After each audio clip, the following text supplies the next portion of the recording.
آئے ہیں ہمارے دربار میں تو آج آئے ہیں امیر المومنین کے دربار میں، دیر میں آئے، پہلے بلائے گئے، اور ہم کل امیر تھے، سردار تھے، اور آج یہ کیا ہو گیا ہے کہ ہم پہلے آئے اور ہمیں ویٹنگ ہال میں بیٹھا کے رکھا گیا ہے، انتظار کرایا جا رہا ہے۔ انہی کے ساتھیوں میں ایک دلچسپ بزرگ بھی تھے، انہوں نے کہا اے ابو سفیان، اس میں شکایت کا کیا موقع ہے؟ فاران کی چوٹی سے اسلام نے آواز سب کو ایک ساتھ دی تھی، سب کو ایک ساتھ بلایا تھا، سب کو ایک ساتھ پکارا تھا۔ جس نے اسلام کی دعوت کو پہلے قبول کیا وہ دربار میں پہلے بلایا گیا، اور جس نے تاخیر کی اب اسے تاخیر سے بلایا جائے گا۔ اس میں شکوے کی بات کیا ہے؟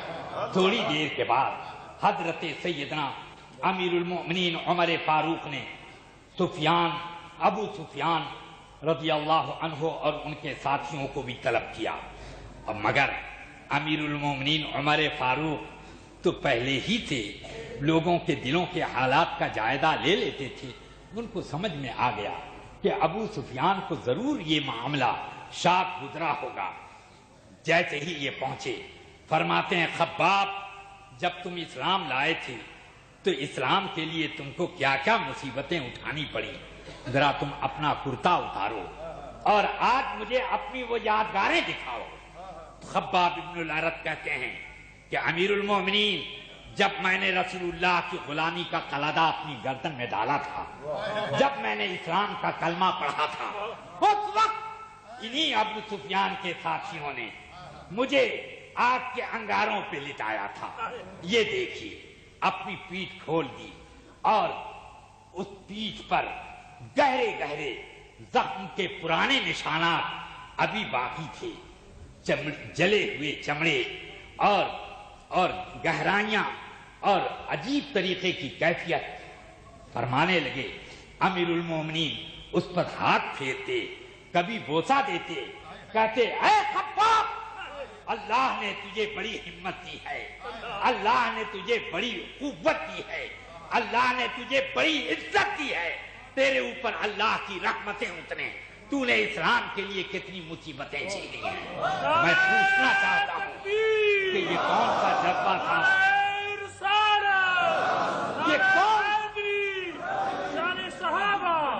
یہ کون سا جذبہ تھا جس نے ان ساری تکالیف، ساری مشقتوں کو آسان کر دیا تھا اور اطاعت ان کے لیے اتنی قریب کر دی تھی دل سے کہ مشقتیں نہ اس کے لیے روڑا بن پا رہی تھی، نہ کسی قسم کی رکاوٹیں ڈال پاتی تھی۔ یہ کیا بات تھی؟ یہ عقیدت ہی کی لہر تھی۔ تو اس لیے میں جانتا ہوں کہ اطاعت، اسلام کا نظام اطاعت قائم ہے دل کے جھکاؤ پر، قلبی انبساط پر اور عشق رسول کے اوپر۔ اور جب یہ چیز ہوگی تو انسان کشاں کشاں اپنے نظام کی طرف لپکے گا۔ اب ایک دوسرا مسئلہ ہمارے سامنے آیا کہ اسلام کا نظام اطاعت ہے کیا؟ میں کہتا ہوں نظام اطاعت اسلام کا یہی ہے کہ تم اپنی ساری ضرورتوں کو اور اپنے سارے کاموں کو اللہ رسول کے حوالے کر دو۔ ادھر سے جو فیصلہ ہوا وہی تمہارا نظام ہے، وہی نظام زندگی ہے، وہی نظام عمل ہے، وہی نظام تجارت ہے، وہی نظام زراعت ہے، وہی نظام ریاست ہے، وہی نظام غربت ہے، وہی نظام رعایت ہے۔ سارا نظام ہمارا اسی میں ہے کہ تم اپنے آپ کو اللہ رسول کے حوالے کر دو۔ اسی چیز کو تو کہا جاتا ہے کہ اسلام کے نام پر کبھی غور کیا کہ اسلام کا معنی کیا آتا ہے؟ اسلام کا معنی یہ نہیں ہے صرف کہ لوگوں کو سلامتی دینا، یہ سلامتی دینا یہ تو اسلام کا وہ معنی ہے جو اصل معنی کی فرع ہے۔ یعنی آپ کہہ سکتے ہیں کہ معنی کا ایک معنی کا تأثر ہے یا اس کی تاثیر ہے اور اثر ہے، ورنہ اصل معنی اسلام کا آتا ہے خود سپردگی۔ اسلام کا معنی ہے سر بطاعت نہادن، سپرد کر دینا۔ اسی لیے اللہ نے فرمایا سیدنا ابراہیم علیہ السلام سے، قال اسلم، اے ابراہیم تو اللہ کے حوالے کرا اپنے آپ کو۔ حضرت ابراہیم عرض کرتے ہیں جیسا کہ قرآن حکیم میں فرمایا کہ قال اسلمت للہ رب العالمین، میں نے اپنی پوری شخصیت کو اس پروردگار عالمین، سارے عالم کے پروردگار کے حوالے کیا جس کا اس میں جلالت اللہ ہے، اس کے سپرد کر دیا سارا معاملہ۔ اس لیے اب جب یہ خود سپردگی ہوتی ہے تو اسی خود سپردگی کو ہم نظام اطاعت کہتے ہیں، یہی اسلام کا نظام اطاعت ہے۔ مگر آج دنیا نے اس کو ہمارے لیے ایک غلط پروپیگنڈے کے طور پر اعلان کرنا شروع کیا کہ یہ بنیاد پرستی ہے، یہ اسلام بنیاد پرستی کا نام ہے، اور خود سپردگی یہ دہشت پسندی ہے، یہ گروہ بندی ہے۔ دنیا کے دھارے میں اور ماحول کی عکاسی میں انسان کو اپنی زندگی گزارنی چاہیے۔ میں کہنا چاہتا ہوں کہ دنیا کے تو بہتیرے ماحول ہیں، مگر ان ماحولوں میں ابھی کوئی بھی عقل مند یہ طے نہیں کر سکا کہ ہمارے یہاں کا قانون زیادہ صحیح ہے کہ تمہارے یہاں کا قانون زیادہ صحیح ہے۔ سارے قوانین تو عقلاء ہی نے بنائے، عقل مندوں نے بنائے، اور ان عقل مندوں نے بنایا کہ جنہوں نے کل جو قانون بنایا تھا آج اسے منسوخ کیا، اور آج جسے بنایا ہے کوئی ضمانت نہیں ہے کہ آئندہ کل اسے بھی ملتوی اور منسوخ کریں گے۔ یہ ہمیشہ ہوتا رہا ہے۔ تو آپ کے قوانین کی تو یہ حالت ہے کہ روز آئے دن تبدیل ہو۔ دنیا کا ہر ملک عقل مندی لوگ تو چلاتے ہیں، ہر اسمبلی اور ہر پارلیمنٹ میں عقلاء ہی تو شرکت کیا کرتے ہیں، تعلیم یافتہ ہی لوگ تو جایا کرتے ہیں۔ مگر کیا معاملہ ہے کہ ایک ملک کا قانون دوسرے ملک کے قانون سے متصادم ہے تو ہم ان عقل مندوں کو صحیح مانیں یا ان عقل مندوں کو صحیح مانیں، اور کوئی تیسرا ملک ان دونوں عقل مندوں کے خلاف ہے، کوئی چوتھا ملک ان تینوں کے خلاف ہے۔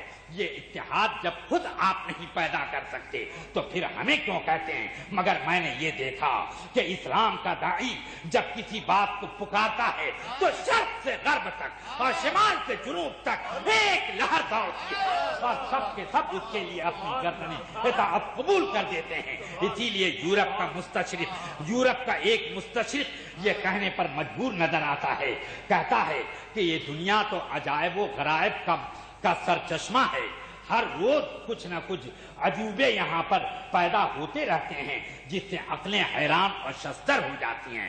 مگر میں نے تاریخ عالم میں سب سے زیادہ حیرت انگیز، سب سے زیادہ تعجب خیز کوئی چیز دیکھی تو یہ دیکھی کہ عرب کی سرزمین پر ایک بے پڑھا لکھا انسان فاران کی چوٹی پر کھڑا ہوا، اور چند ہی دنوں میں اس نے مشرق سے مغرب، شمال سے جنوب تک اپنی قوموں کی قطاریں ماننے والوں کا ایک جھرمٹ پیدا کر دیا، جنہوں نے سودائیوں کی طرح سے سارے عالم میں پھیل کر کے ان کا غلغلہ مچا دیا ہے۔ ذرا سوچئے تو صحیح، یہ کون کہہ رہے ہیں؟ یہ اسلام کے ماننے والے نہیں کہہ رہے ہیں، بلکہ اسلام کے جو حریف ہیں وہ اس بات کا اعتراف کرتے ہیں، والفضل ما شہدت بہ الاعداء۔ اس لیے مجھے کہنا پڑتا ہے کہ اسلام کا نظام اطاعت ایسا دلچسپ ہے کہ انسان کو خود اس کی طرف اپنے آپ کی کشش محسوس ہوتی ہے۔ یہی وجہ ہے کہ جب تک یہ نظام اطاعت جاری ساری اور انسان کے دلوں کے اوپر حاکم تھا تو یہ انسان یہ دنیا کا حاکم تھا، اور دنیا کی بڑی بڑی طاقتیں اس کے سامنے لرزہ اندام تھیں۔ ہمارے اسلاف نے اپنے اجلے کپڑوں سے اور اپنی بلڈنگوں سے، اپنی دولتوں سے اور اپنی پراپرٹی سے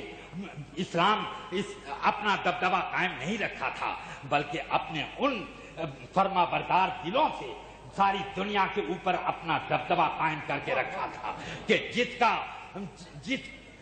جس کا شور آج تک بھی دنیا کے کانوں میں گونج رہا ہے۔ اسی لیے تو آج کہنے والے یہ بھی کہہ رہے ہیں کہ کمیونزم ختم ہو گیا، لیکن آج اسلام دنیا کے لیے سب سے بڑا خطرہ ہے۔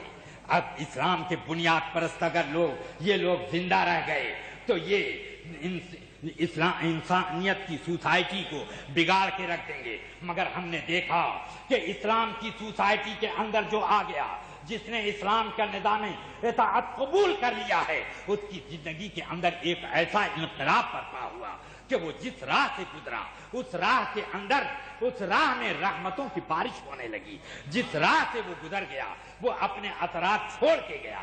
لیکن ہم نے آج کی سوسائٹی، یعنی آج کی وہ غیر مہذب سوسائٹی جس کو تہذیب کی سوسائٹی کہا جاتا ہے، جس کو قانون کی زبان نے بڑی گہرائی دے رکھی ہے، بڑی وسعت دے رکھی ہے، اور جس کو دیدہ دلیری کا حق دے رکھا ہے، آج ان لوگوں کو ہم دیکھتے ہیں کہ وہ جس راہ سے گزر جاتے ہیں وہاں پر بے چینیاں پیدا ہو جاتی ہیں، وہ جس حلقے میں بیٹھ جاتے ہیں وہاں کا معاشرہ خراب کر دیتے ہیں، وہ جن لوگوں کو اپنا دوست بنا لیتے ہیں ان کی زندگی کے اندر وہ گھن بن کر کے داخل ہو جایا کرتے ہیں۔ یہ ایسا جراثیم ہو گیا ہے کہ جس نے انسانیت ہی کو پامال کر دیا ہے۔